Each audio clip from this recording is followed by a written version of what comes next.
Hello everyone, स्वागत है आप सभी का एग्जाम मार्क नर्सिंग के इस अमेजिंग प्लेटफॉर्म पे। तो ये हमारा फीमेल रिप्रोडक्टिव सिस्टम हमने स्टार्ट कर दिया था, जिसमें हमने फीमेल रिप्रोडक्टिव सिस्टम को इंटायरली उसकी एनाटॉमी और फिजियोलॉजी को कवर कर लिया है। अब हम पढ़ने वाले हैं बच्चों इस पर्टिकुलर लेक्चर में मेंस्ट्रुअल साइकिल के बारे में। मेंस्ट्रुअल साइकिल होता क्या है, कितने फेजेस होते हैं, हर एक फेज को हम डिटेल में डील करेंगे। डेवलपमेंट कैसे होता है फॉलिकल का उसको देखेंगे, नॉर्मल मेंस्ट्रुअल साइकिल क्या होती है हम उसको देखेंगे, और क्या हार्मोनल चेंजेस होते हैं मेंस्ट्रुअल साइकिल के दौरान, कौन सी एक्सिस काम करती है मेंस्ट्रुअल साइकिल में, हम उन सारी चीज़ों के बारे में इस पर्टिकुलर लेक्चर में बात करेंगे।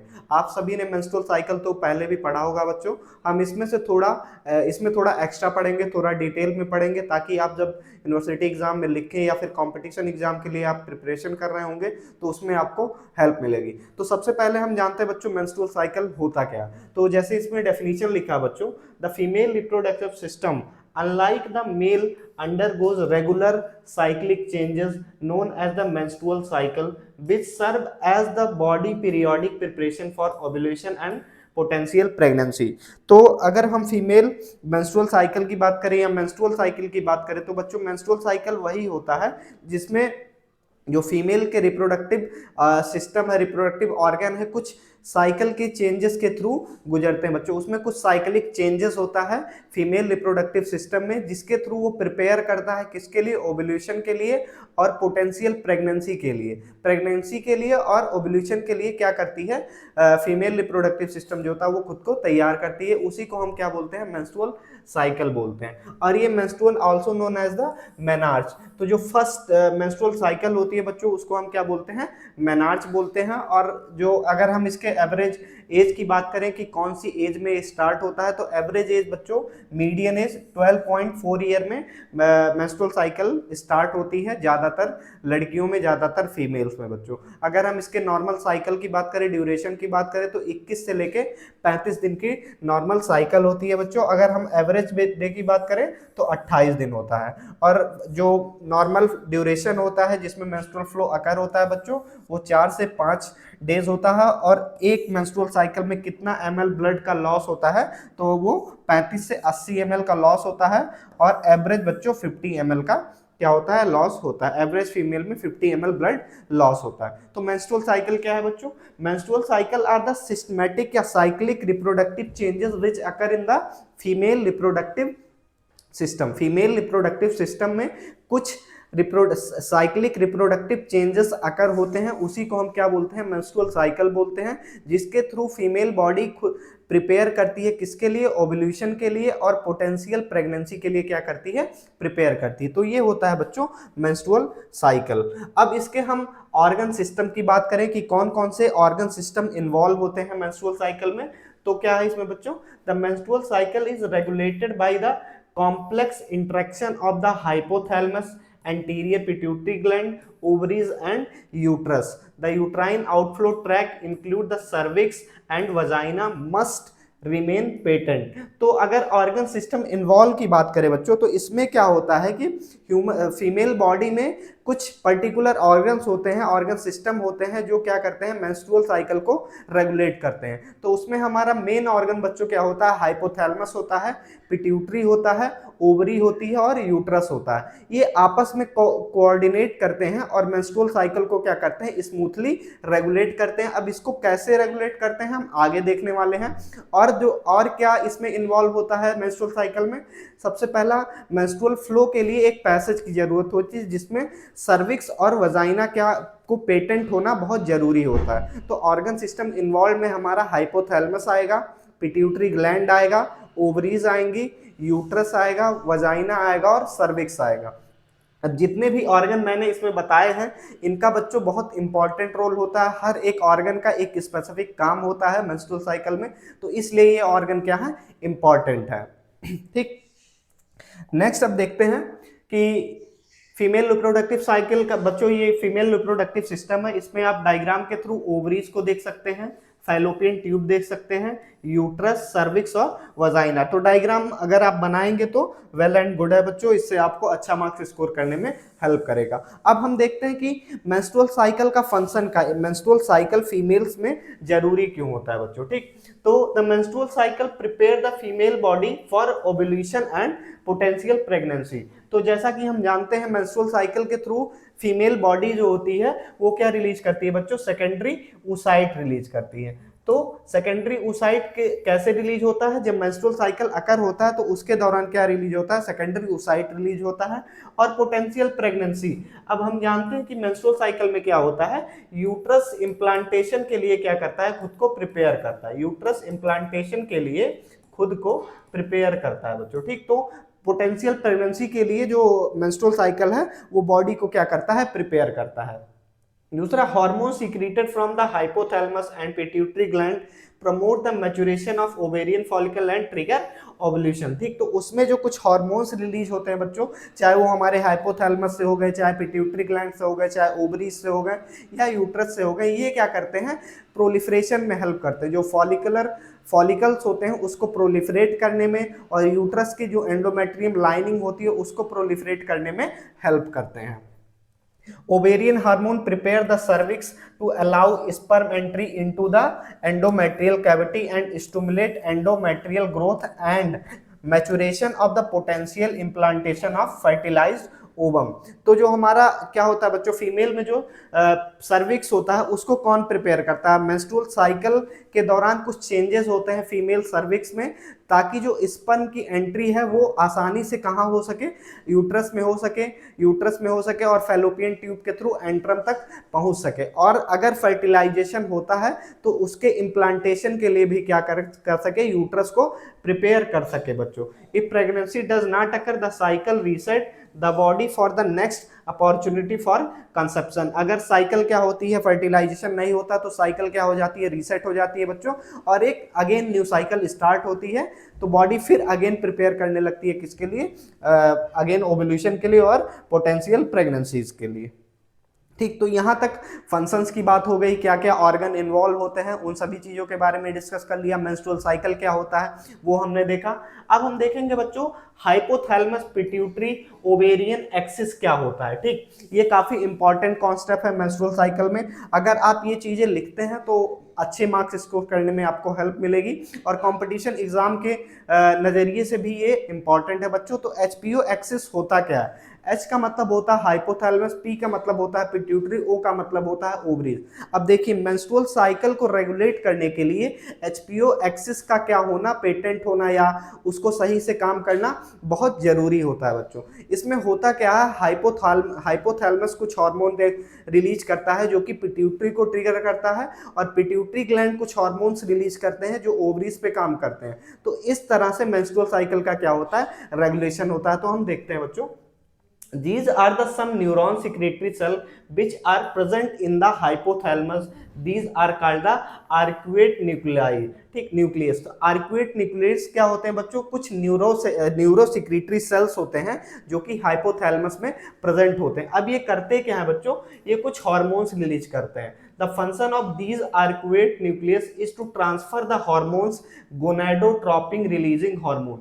तो जो आर्क्यूएट न्यूक्लियस होता है बच्चों वो GnRH रिलीज करता है। अब ये ट्रांसफर होके कहाँ पे आते हैं, पिट्यूटरी ग्लैंड पे आते हैं बच्चों।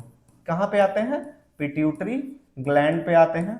फिर पिट्यूटरी ग्लैंड कुछ हार्मोन्स रिलीज करता है from hypothalamus to the anterior pituitary by hypophyseal portal system. ठीक, और स्पेसिफिकली बच्चों कौन सी पिट्यूटरी, एंटीरियर पिट्यूटरी पर ये हार्मोन काम करता है। जीएनआरएच एंटीरियर पिट्यूटरी पे काम करेगा और किसके थ्रू आता है, हाइपोफाइजल पोर्टल सिस्टम होता है जिसके थ्रू हाइपोथैलेमस और एंटीरियर पिट्यूटरी क्या होती है, आपस में कनेक्टेड होती है। ठीक, तो इसी हाइपोफाइजल पोर्टल सिस्टम से जो हाइपोथैलेमस में रिलीज हुआ जीएनआरएच वो कहाँ आया, एंटीरियर पिट्यूटरी पे आया। अब एंटीरियर पिट्यूटरी कुछ स्पेसिफिक हार्मोन रिलीज करती है बच्चों, वो क्या होते हैं, ल्यूटिनाइजिंग हार्मोन होते हैं और फॉलिकुलर स्टिमुलेटिंग हार्मोन्स होते हैं। ठीक, अब ये एलएच और एफएसएच कहाँ जाके वर्क करते हैं, ओवरीज पे वर्क करते हैं। तो इसी सिस्टमैटिक कोऑर्डिनेशन को हम क्या कहते हैं, एचपीओ एक्सिस कहते हैं। तो एक डायग्राम की मदद से हम देखते हैं। ठीक, ये क्या है बच्चों,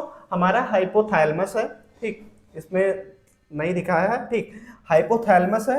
हाइपोथैलेमस क्या रिलीज करता है बच्चों, जीएनआरएच रिलीज करता है, जो कि हाइपोफाइजल पोर्टल सिस्टम के थ्रू आता है कहां पर, एंटीरियर पिट्यूटरी पर। ठीक, फिर एंटीरियर पिट्यूटरी बच्चों क्या रिलीज करती है, एलएच रिलीज करती है और एफएसएच रिलीज करती है, जो कि कहां काम करता है, ओवरी पे काम करता है। तो इसमें देखिए क्या क्या काम किया, हाइपोथैलेमस काम किया, पिट्यूटरी ग्लैंड काम की, ओवरी काम किया। तो इसकी वजह से इसको क्या बोला जाता है, एचपीओ एक्सिस बोला जाता है बच्चों। ठीक, तो समझ में आया होगा कि एचपीओ एक्सिस होता क्या है। अक्सर एग्जाम में बच्चों शॉर्ट आंसर टाइप क्वेश्चंस में एचपीओ एक्सिस के बारे में पूछा जाता है।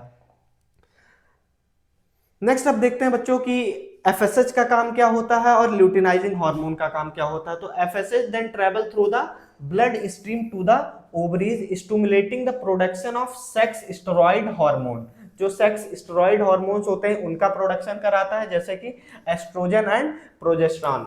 और फॉलिकुलर सेल से इनका प्रोडक्शन होता है बच्चों। जो एफएसएच है वो कहाँ काम करता है, फॉलिकुलर सेल्स पे काम करता है। और फॉलिकुलर सेल्स किसका प्रोडक्शन कराते हैं, प्रोजेस्टेरॉन का और एस्ट्रोजन का। और ल्यूटिनाइजिंग हार्मोन का काम क्या होता है, ये इंटरस्टिशियल सेल्स पे वर्क करता है और ये भी कुछ हार्मोन्स का बच्चों क्या कराता है, स्टिमुलेट करता है फॉलिकुलर डेवलपमेंट को और ओव्यूलेशन को बच्चों। ठीक, तो यहाँ पर हम अब बेसिक चीजों के बारे में हमें पता चल गया कि मेंस्ट्रुअल साइकिल होता क्या है, मेंस्ट्रुअल साइकिल रेगुलेट कैसे होता है और उस पे कौन कौन से ऑर्गन सिस्टम काम करते हैं, एचपीओ एक्सिस क्या होता है।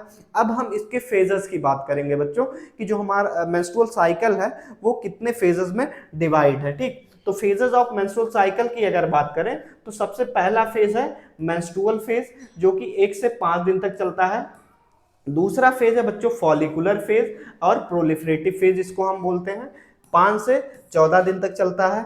फेज थर्ड है बच्चों ओव्यूलेशन, 14th डे होता है। फेज फोर्थ है ल्यूटियल और सेक्रेटरी फेज, जो कि 14 से 28 दिन चलता है बच्चों। ठीक, ल्यूटियल और secretary phase always remain constant of 14 days. अब अगर ल्यूटियल फेज और सेक्रेटरी फेज क्या है, एक ही है बच्चों।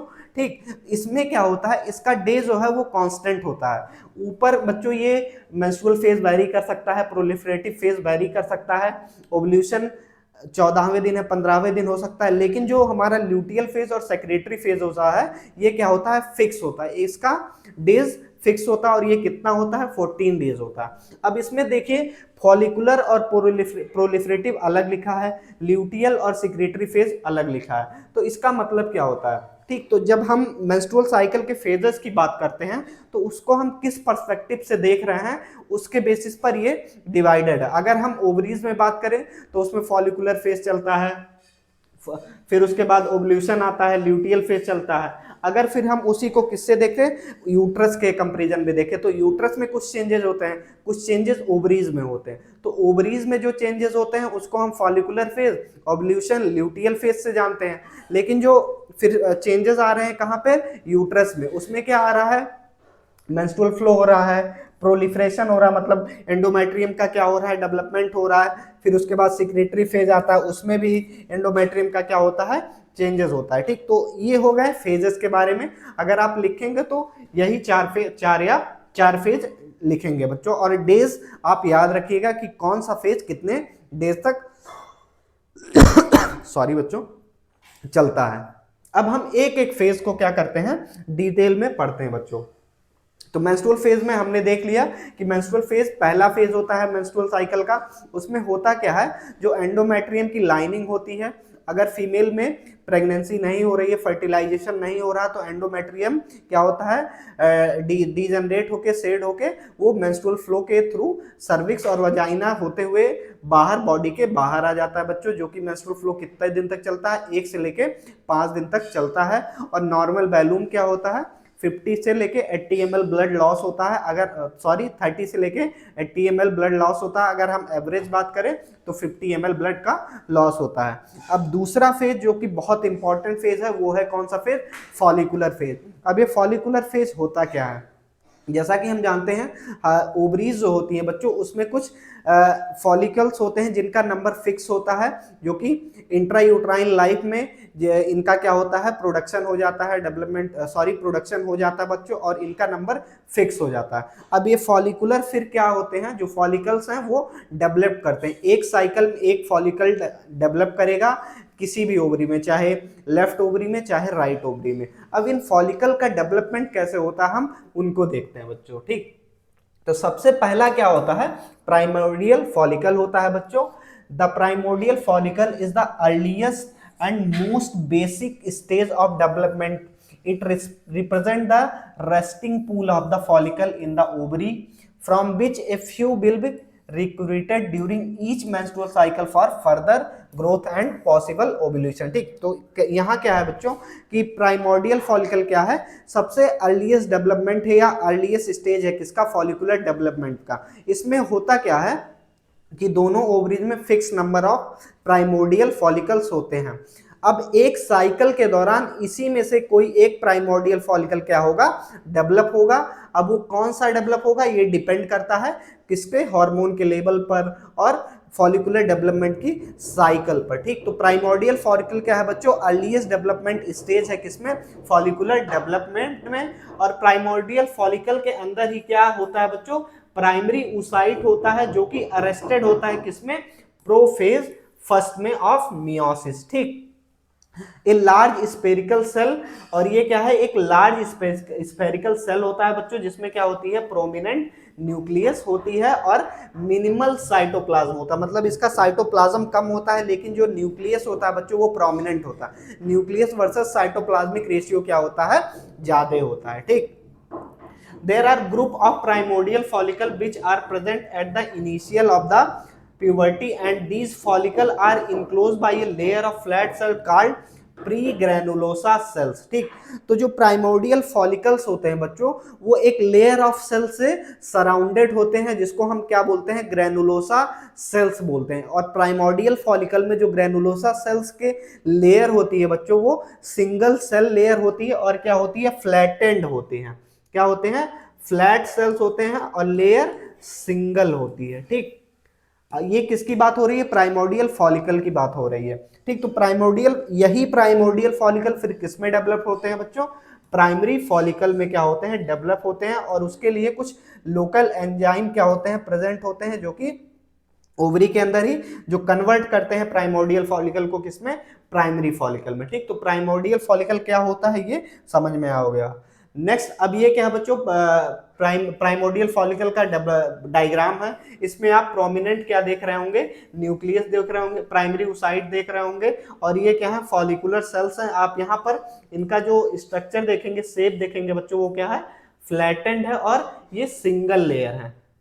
जो प्राइमोर्डियल फॉलिकल में सेल्स प्रेजेंट होते हैं, फॉलिकुलर सेल्स होते हैं, ये क्या होते हैं, सिंगल्स होते हैं। अब यही प्राइमोर्डियल फॉलिकल किस में डेवलप करता है बच्चों, प्राइमरी फॉलिकल में डेवलप करता है, प्राइमरी फॉलिकल। ठीक, अब प्राइमरी फॉलिकल को मतलब प्राइमोर्डियल फॉलिकल को प्राइमरी फॉलिकल में कन्वर्ट होने के लिए किसी हार्मोन्स की जरूरत नहीं पड़ती है बच्चों।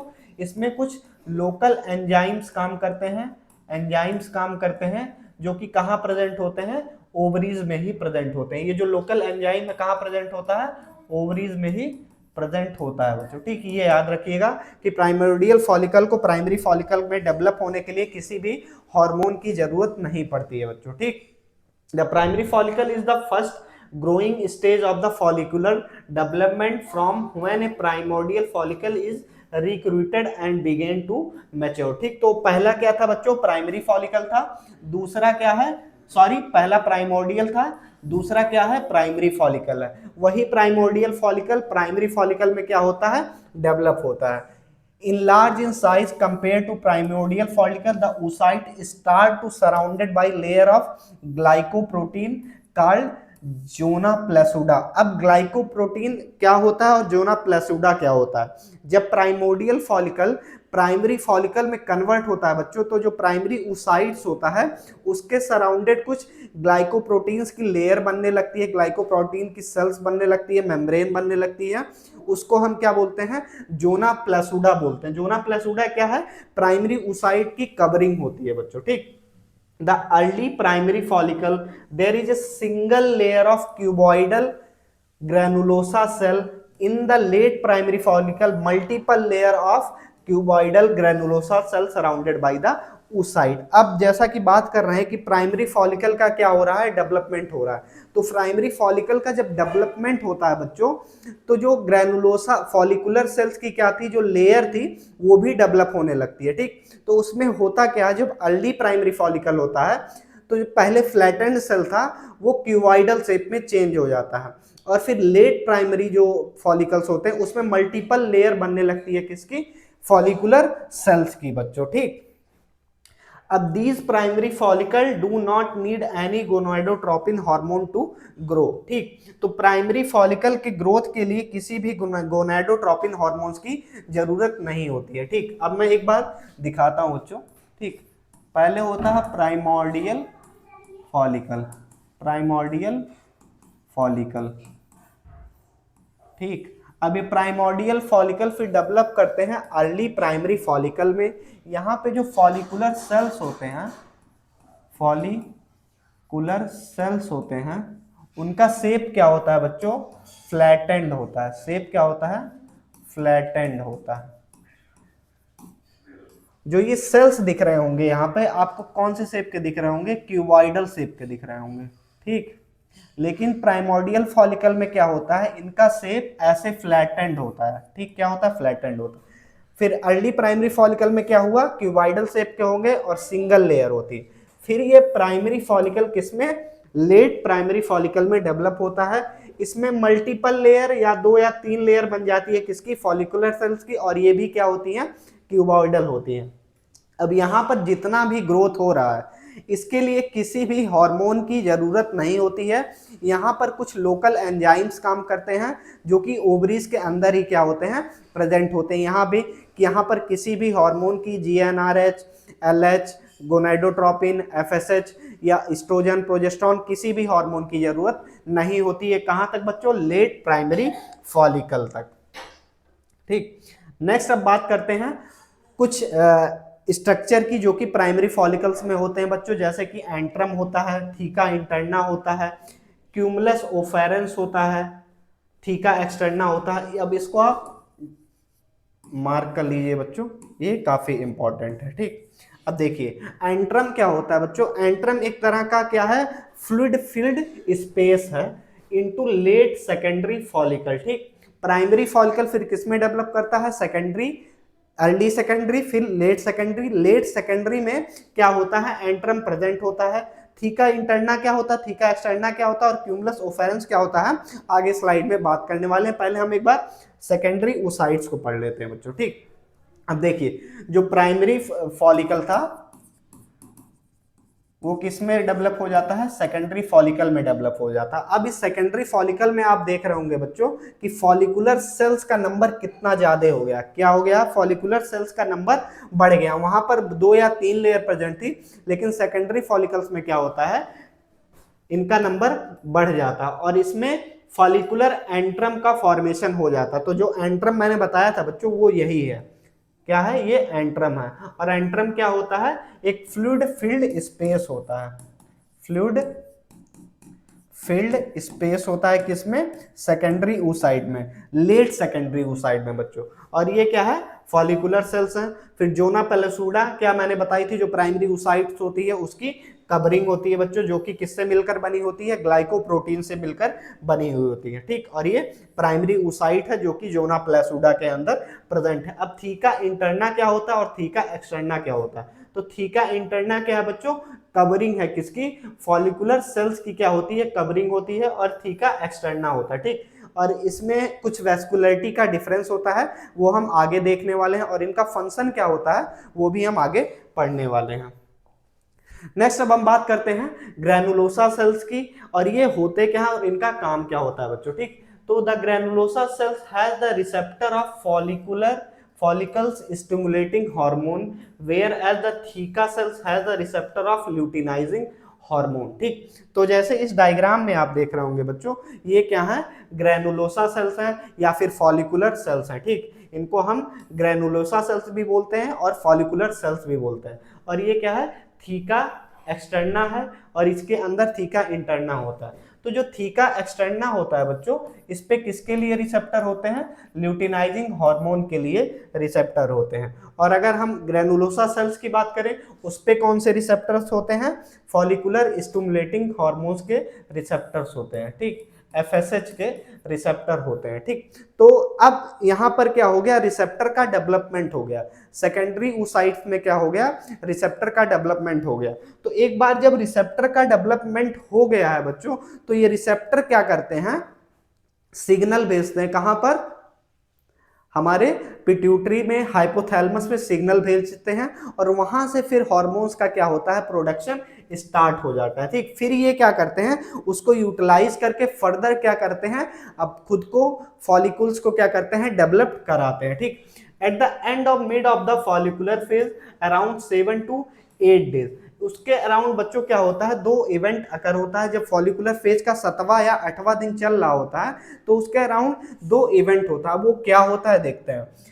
Theca cells are more vascular in nature, it absorb LDL। ठीक, जो थीका सेल्स होता है बच्चों, वो वेस्कुलर इन नेचर होता है, और ये क्या करता है, ब्लड वेसल से लो डेंसिटी जो लिपिड होता है उसको क्या करता है, एब्जॉर्ब करता है। ठीक, अब वो जिसको हम कोलेस्ट्रॉल भी कहते हैं, from the blood stream, as soon as this cholesterol is absorbed by the theca cells, the LH receptor present on these cells convert this cholesterol into एंडोस्टेनिडोन्स। अब इसको क्या करता है, कोलेस्ट्रॉल को एंड्रोस्टेनिडोन में कन्वर्ट कर देता है। अब ये एंड्रोस्टेनिडोन करता क्या बच्चों, now this androstenedione start to diffuse in the granulosa cells, and in the presence of aromatase enzyme, androstenedione convert into O-steroidol, which is responsible for the secretion of estrogen. These cell also release inhibin B hormone। ठीक, अब देखिए initially होता क्या है कि जो theca cell होता है वो क्या करता है, एब्जॉर्ब करता है किसको बच्चों, LDL को और कोलेस्ट्रॉल को, कहां से, ब्लड स्ट्रीम से।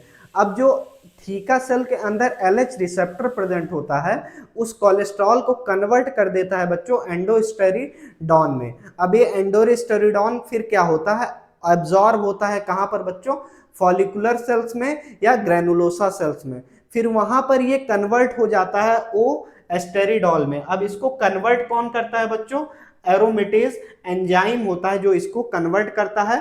फिर ओ एस्टेरिडोल किसका सिक्रीशन करवाता है, एस्ट्रोजन का सिक्रीशन करवाता है, और यही सेल्स इनहिबिन बी हार्मोन्स भी रिलीज करते हैं बच्चों। ठीक, as the estrogen started to release in the blood stream from the granulosa cell, it sent negative feedback mechanism to the anterior pituitary that already a follicle is recruited, which is progressive toward maturation. Because of this, FSH level goes down and non-dominant follicle begin to degenerate। ठीक, अब इसका मतलब क्या होता है, ठीक, मैं एक बार डायग्राम से समझा देता हूं। सपोज करिए ये क्या है, सेकेंडरी फॉलिकल है। ठीक, अब सेकेंडरी फॉलिकल क्या करता है, जो इसमें लेयर प्रेजेंट होती है थीका एक्सटर्ना बच्चों, वो ब्लड से क्या एब्जॉर्ब करती है, LDL एब्जॉर्ब कर लेती है, किससे, ब्लड से। अब उस LDL को वो कन्वर्ट करती है बच्चों एनेस्टेरिडोन में। ठीक, एनेस्टेरिडोन में कन्वर्ट करती है।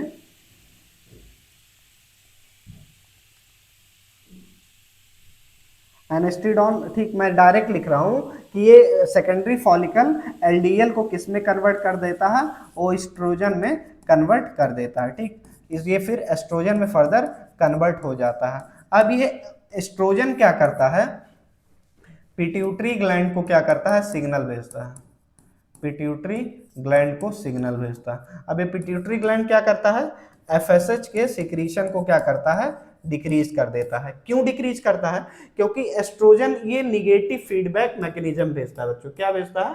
निगेटिव फीडबैक मैकेनिज्म भेजता है किसको? एंटीरियर पिट्यूटरी को, कि ऑलरेडी एक फॉलिकल क्या है, डेवलप हो चुका है, तो फर्दर एफएसएच का क्या करो, सिक्रीशन को कम कर दो।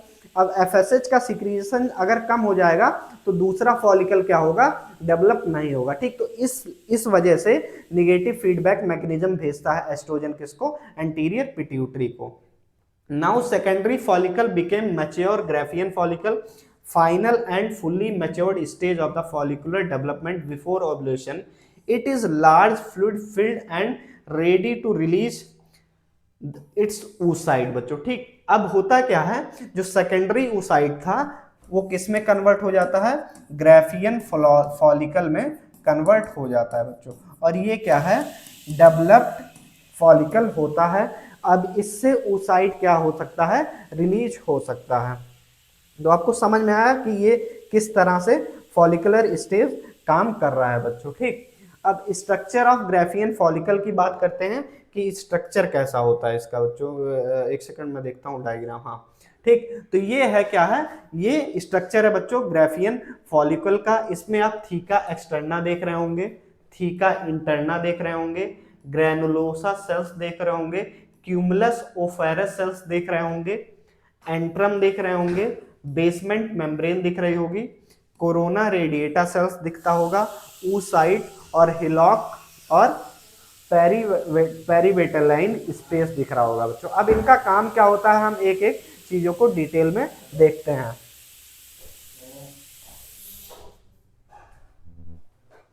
सॉरी बच्चों, थोड़ा सा गेट खुल गया था। तो ये होता है स्ट्रक्चर बच्चों किसका, ग्राफियन फॉलिकल का। अब हम थोड़ा डिटेल में देख लेते हैं कि उसमें क्या क्या प्रेजेंट होता है। तो अगर हम एक मैच्योर ग्राफियन फॉलिकल की बात करें बच्चों, तो उसमें क्या क्या होता है, oocyte होता है। तो जैसा कि हम जानते हैं, the primary oocyte complete its first meiosis, become secondary oocyte and first polar body. ठीक, it is surrounded by corona radiata innermost layer which is firmly attach to zona pellucida outer layer. ठीक, तो Graafian follicle में क्या होता है, जो primary oocyte होता है वो सेकेंडरी oocyte में कन्वर्ट हो सकता है, और जो सेकेंड पोलर बॉडी है, सॉरी फर्स्ट पोलर बॉडी है, वो रिलीज हो जाती है बच्चों। और वो किस स्टेज पे, फर्स्ट मियोसिस यहाँ पर इसका कंप्लीट हो जाता है। ठीक, और एंट्रम प्रेजेंट होता है। पहला तो oocyte हो गया, दूसरा एंट्रम हो गया। एंट्रम क्या है, very large field with follicle fluid responsible for the expanding and pushing the oocyte to one side. अब ये जो एंट्रम होता है बच्चों, वो क्या करता है, oocyte को ग्राफियन फॉलिकल में किसी एक साइड क्या करता है, पुश कर देता है। क्यूमुलस ओफेरेंस है, एक cluster of granulosa cells holding the oocyte and corona radiata within the antrum. ठीक, तो ये क्या करता है, oocyte को, कोरोना रेडिएटा को एक जगह पर क्या करके होल्ड करने में हेल्प करता है। नेक्स्ट फिर हमारा क्या है, ग्रैनुलोसा सेल्स तो होते ही बच्चों, and it lines the follicle wall and contain FSH receptor. फिर थीका लेयर होती है बच्चों, जिसमें containing LH receptor. Theca interna होता है, it inner layer highly vascular, endocrine in nature and produce androgen. Androgen का जो प्रोडक्शन कहाँ से होता है, थीका इंटरना से होता है। थीका एक्सटर्ना बच्चों outer fibrous layer providing structural support. फिर फॉलिकल वॉल होती है thin and stretch as the follicle grows up to 10 to 20 mm in diameter at ovulation. ठीक, the high level of oestrogen in the blood stream is now sending positive feedback mechanism to the anterior pituitary which is responsible for the secretion of more FSH and more LH। अब यहां पर बात करते हैं बच्चों, एक बार मैं summarise कर देता हूं कि कैसे काम करता है। ठीक, देखिए सबसे पहले क्या होता है, प्राइमोर्डियल फॉलिकल होता है, प्राइमोर्डियल फॉलिकल होता है। ठीक, ये प्राइमोर्डियल फॉलिकल किस में डेवलप होता है, प्राइमरी फॉलिकल में, प्राइमरी फॉलिकल में। ठीक, प्राइमरी फॉलिकल फिर डेवलप हो जाता है सेकेंडरी फॉलिकल में, सेकेंडरी फॉलिकल में। सेकेंडरी फॉलिकल फिर किस में डेवलप हो जाता है, टर्सरी या फिर ग्राफियन फॉलिकल, टर्सरी और ग्राफियन फॉलिकल में। ग्राफियन फॉलिकल में। ठीक, अब देखिए प्राइमरी फॉलिकल से प्राइमोडियल फॉलिकल से प्राइमरी फॉलिकल में आने पे लोकल एंजाइम की जरूरत पड़ती है बच्चों। लोकल एंजाइम रिस्पॉन्सिबल होता है, यहाँ पर किसी भी हार्मोन की जरूरत नहीं पड़ती है। फिर जब प्राइमरी फॉलिकल से सेकेंडरी फॉलिकल में भी डेवलप करता है तो यहाँ पर भी मेजरली किसी हार्मोन्स की जरूरत नहीं पड़ती है। लेकिन जब सेकेंडरी फॉलिकल डेवलप हो जाता है बच्चों, तो ये क्या रिलीज करता है, ये निगेटिव फीडबैक मैकेनिज्म भेजता है, किसको, negative feedback to anterior pituitary. अब ये क्या करता है, एफएसएच और एफएसएच के सिक्रीशन को डिक्रीज करा जाता है। ये अब फिर क्या करेगा कि सेकेंडरी जो दूसरा फॉलिकल है उसको डेवलप नहीं होने देगा। लेकिन फिर जो सेकेंडरी फॉलिकल है बच्चों, वो क्या रिलीज करने लगता है, एस्ट्रोजन। ठीक, एस्ट्रोजन और प्रोजेस्टेरॉन का क्या करता है, सिक्रीशन करने लगता है। ठीक, इंक्रीज कर देता है। अब ये सेकेंडरी उसाई फॉलिकल फिर टर्सरी ग्राफियन फॉलिकल में, टर्सरी फिर ग्राफियन फॉलिकल में क्या होता है, डेवलप हो जाता है। अब इस पे क्या होता है, फिर ये पॉजिटिव फीडबैक मैकेनिज्म भेजने लगता है, पॉजिटिव फीडबैक मैकेनिज्म भेजने लगता है, किसको, एंटीरियर पिट्यूटरी को, जो कि फिर एफएसएच और एलएच के सिक्रीशन को बढ़ा देता है। ठीक, तो ये इस तरह से काम करता है बच्चों। ठीक, तो उम्मीद करता हूं यहां तक आपको समझ में आया होगा। तो यहाँ पे फॉलिकुलर फेज खत्म होता है बच्चों, मतलब फॉलिकल क्या है, अब फुल्ली डेवलप हो गया है और उसका जो फर्स्ट मियोसिस है वो कंप्लीट हो गया, मतलब फर्स्ट पोलर बॉडी बन चुकी है। अब प्रोलिफरेटिव फेज में क्या होता है बच्चों, the oestrogen produced by the growing follicle stimulate the regeneration of new layer stratum functionalis which is 2 mm thick. अब ये स्ट्रेटम फंक्शनलिस क्या है बच्चों, ये लेयर होता है किसका, endometrium, layer of endometrium. Endometrium की क्या होती है, लेयर होती है, जिसमें दो लेयर आती है, कौन सा, स्ट्रेटम कॉम्पैक्टम और स्ट्रेटम स्पॉन्जियोसम। इन दोनों को मिलाकर क्या बनता है, स्ट्रेटम फंक्शनलिज्म बनता है बच्चों। The oestrogen also help in the development of the endometrial stroma and gland from the decidual basalis and increase the depth of the spiral artery supplying the endometrium. ठीक, तो फॉलिकुलर फेज में क्या हो रहा था, फॉलिकल का development हो रहा था, मतलब ये ओवरीज में, फॉलिकुलर फेज कहाँ चल रहा था, ओवरीज में चल रहा था। लेकिन प्रोलिफरेटिव फेज कहाँ चल रहा है, यूट्रस में चल रहा है। और इसके लिए कौन रिस्पॉन्सिबल है, एस्ट्रोजन और प्रोजेस्टेरॉन रिस्पॉन्सिबल है बच्चों, जो कहाँ से सिक्रीट हो रहा था, फॉलिकल से सिक्रीट हो रहा था। अब वो जो फॉलिकल में जो हार्मोन सिक्रीट हो रहा है वो कहाँ पर आकर काम कर रहा है, यूट्रस में काम कर रहा है, और जो उसकी एंडोमेट्रियम लाइनिंग है उसको क्या कर रहा है, प्रिपेयर कर रहा है, किसके लिए, फर्टिलाइजेशन के लिए और इम्प्लांटेशन के लिए। उसमें होता क्या है, जो एंडोमेट्रियम की लाइनिंग होती है उसकी थिकनेस बढ़ जाती है, उसकी वेस्कुलरिटी बढ़ जाती है, उसमें ग्लैंड्स के नंबर बढ़ जाते हैं, और जो सिक्रीशन होता है एंडोमेट्रियम का वो क्या हो जाता है, बढ़ जाता है। By the end of the proliferative phase the endometrium reaches between the 18 to 12 mm, जो उसकी थिकनेस है बच्चों वो अराउंड 8 से लेके 12 mm क्या हो जाती है, थिक हो जाती है। ऑल दिस कैन वेरी, और ये इसकी थिकनेस क्या कर सकती है बच्चों, वेरी कर सकती है। तो प्रोलिफरेटिव फेज कहाँ चल रहा था, यूट्रस में चल रहा था। फॉलिकुलर फेज कहाँ चल रहा था, ओवरीज में चल रहा था। ठीक, अब देखिए इसमें क्या हो रहा है, प्रोलिफरेशन ऑफ द एंडोमेट्रियम, मतलब इसकी जो थिकनेस है बच्चों, ओवरऑल थिकनेस है वो क्या हो गई है, बढ़ गई है। अब ये बढ़ क्यों रही है, क्योंकि इस पे काम कर रहा है, कौन से हार्मोन्स काम कर रहे हैं, एस्ट्रोजन और प्रोजेस्टेरॉन बच्चों काम कर रहा है। ठीक, और इसमें एक चीज और होता है, आप देखेंगे कि जो सर्वाइकल का म्यूकस होता है बच्चों, सर्वाइकल म्यूकस क्या है, थिक हो जाता है। ठीक, क्या होता है, थिक हो जाता है इस कंडीशन के दौरान, जब प्रोलिफरेटिव फेज चल रहा होता है तो वो थिकेंड हो जाता है, ताकि सॉरी बच्चों। अब क्या हो गया, फॉलिकल डेवलप हो गया।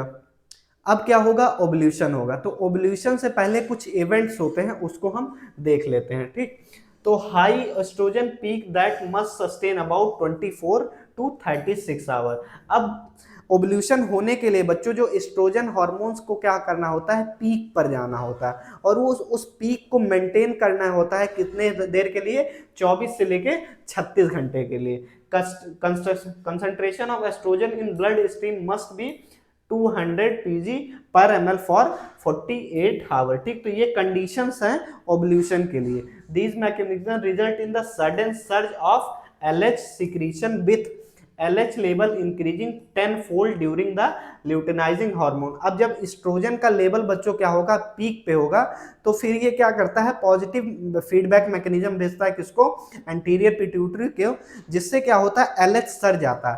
LH सर्ज में क्या होता है, जो ल्यूटिनाइजिंग हार्मोन्स होता है नॉर्मली उसका सिक्रीशन 10 गुना तक लगभग बढ़ जाता है बच्चों।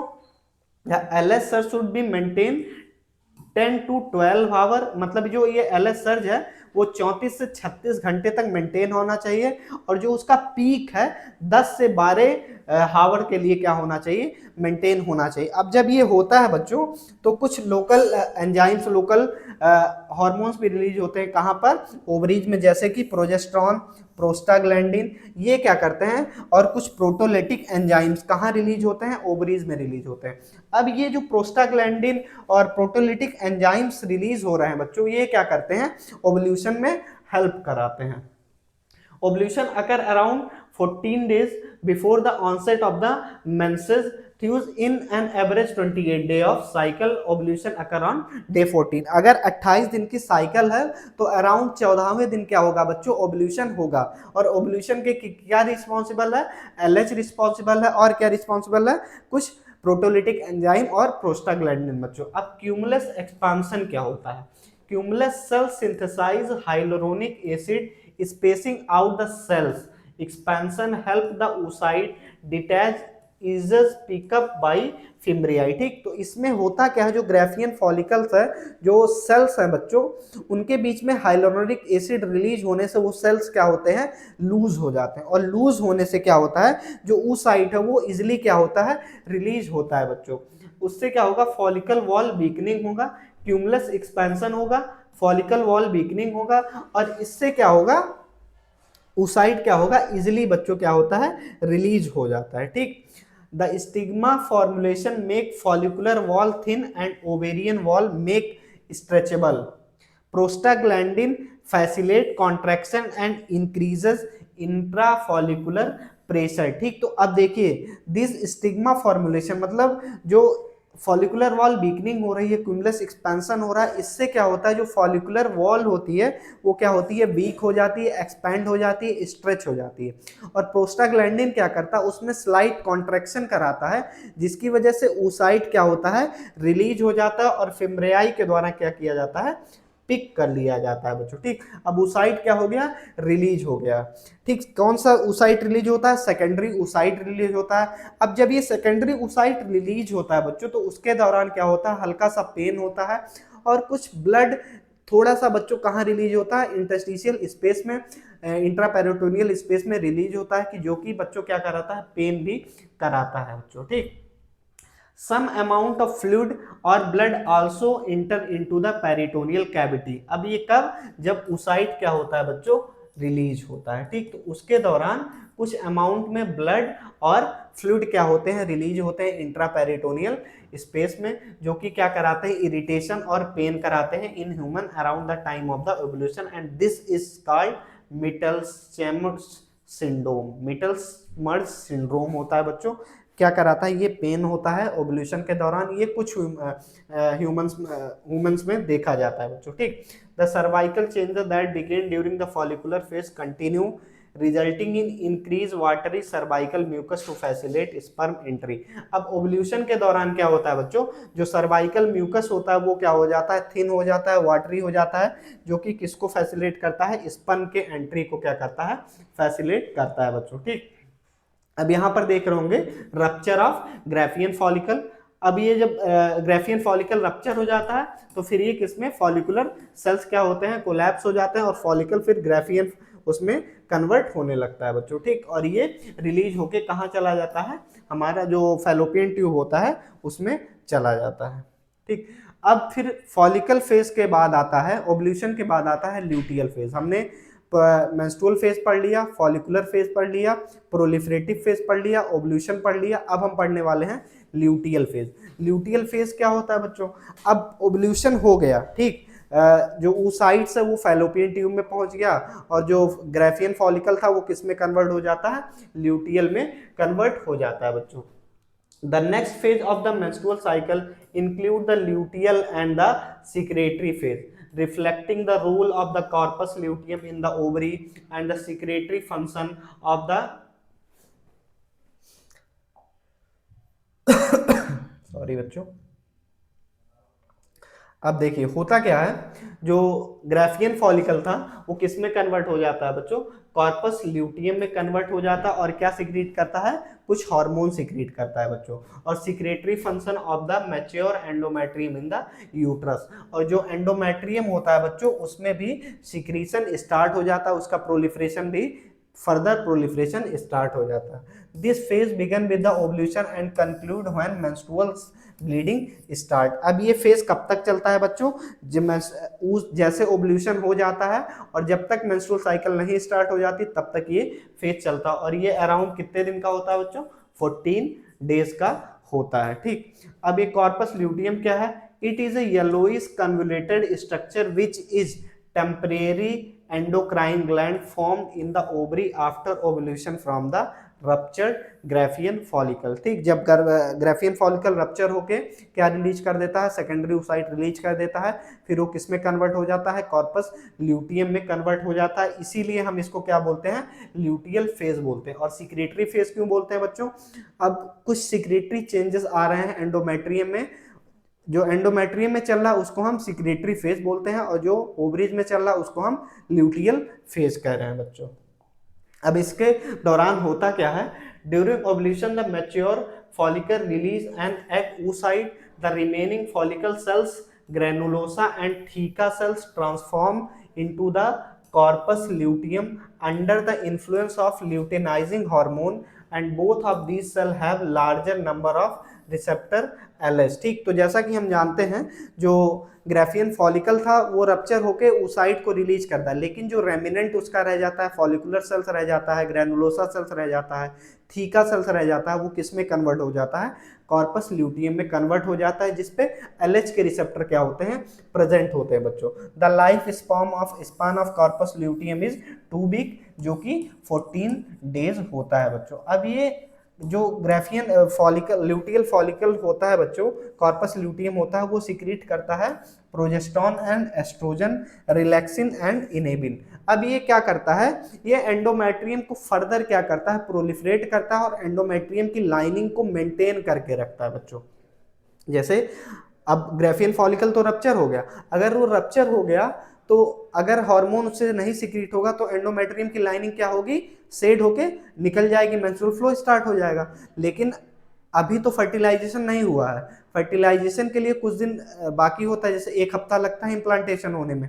तो क्या करना है? एंडोमेट्रियम की लाइनिंग को मेंटेन करके उसको रखना है। तो इसीलिए जो कॉर्पस ल्यूटियम होता है वो प्रोजेस्टेरॉन और एस्ट्रोजन क्या करता है? सिक्रीट करते रहता है, जिससे होता क्या है? एंडोमेट्रियम की लाइनिंग 14 दिन तक क्या रहती है? मेंटेन रहती है। अगर फर्टिलाइजेशन नहीं होता है तो जो कॉर्पस ल्यूटियम है वो डिजनरेट कर जाता है, और सिक्रीशन उसका प्रोजेस्टेरॉन और एस्ट्रोजन कम हो जाएगा, और एंडोमेट्रियम सेड होकर मेंस्ट्रुअल फ्लो क्या होता है? स्टार्ट हो जाता है। अगर फर्टिलाइजेशन हो जाता है तो कॉर्पस ल्यूटियम क्या करता है? परसिस्ट करता है और फर्दर क्या रिलीज करने लगता है? एस्ट्रोजन और प्रोजेस्टेरॉन रिलीज करते रहता है बच्चों।